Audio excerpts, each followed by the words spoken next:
اس مقام پر تو یہ خیال رکھنا بھی ضروری نہیں ہے کہ جو شرعن وارث بنتے ہیں صرف انہیں کو دیا جائے، جو شرعن وارث نہیں بنتے ان کو بھی دیا جا سکتا ہے۔ مثلا انسان چاہ رہا ہے زندگی میں اپنے مال کا ایک بہت بڑا حصہ دے دے،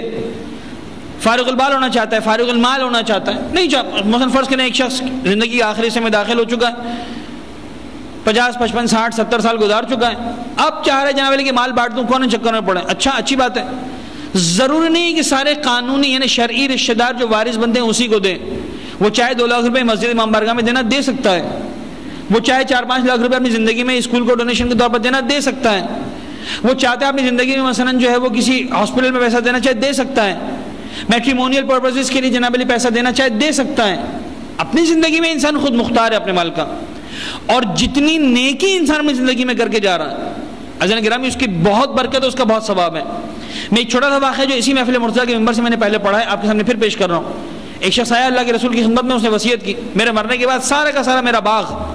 کھجوروں کا باغ، یعنی بہت بڑی پراپرٹی کی بات کر رہا ہے کہ انسان، میرے مرنے کے بعد میرے سارے باغ کی کھجوریں جو رائے خدا میں صدقے کے طور پر دے دی جائیں۔ پیغمبر نے کہا ٹھیک ہے، پیغمبر کو اس نے وصی بنایا، پیغمبر ذمہ دار قرار پائے۔ جب اس کا انتقال ہوا سارا کا سارا باغ پیغمبر نے ایک ایک کھجور توڑوائی، درخت سے اتروائی اور باقاعدہ وہ ساری کی ساری صدقے میں تقسیم کر دی گئی، مدینہ منورہ میں، باقی مسلمانوں میں، باقی غریبوں میں، فقیروں میں۔ جب سارا مال تقسیم ہو گیا پیغمبر نے پرسنلی اس کو جو ہے وہ چیک دیکھا،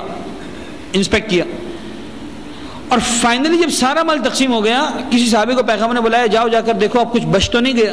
اب وہ بھی ہم جیسا کچھ زیادہ ہی شریف آدمی تھا،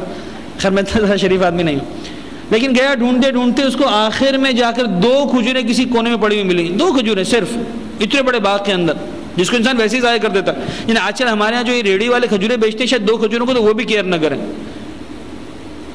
بعض اوقات آپ سے 1-2 روپے کے لیے لڑ رہے ہوتے ہیں، لیکن 2 کھجوروں کو شاید وہ بھی کیئر نہ کریں۔ انسان کیئر کا کرتا ہے 2 کھجوروں کو، وہ بھی اتنے بڑے باغ کے اندر، لیکن وہ 2 کھجوریں ڈھونڈ کے لایا، یا رسول اللہ یہ 2 کھجوریں باقی رہ گئی تھیں۔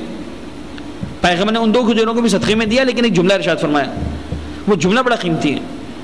پیغمبر نے فرمایا کہ اگر اس شخص نے اپنے ہاتھ سے اپنی زندگی میں یہ 2 کھجوریں صدقہ دی ہوتی تو زیادہ ثواب ملتا بنسبت مرنے کے بعد پورا باغ صدقے میں دینے کے۔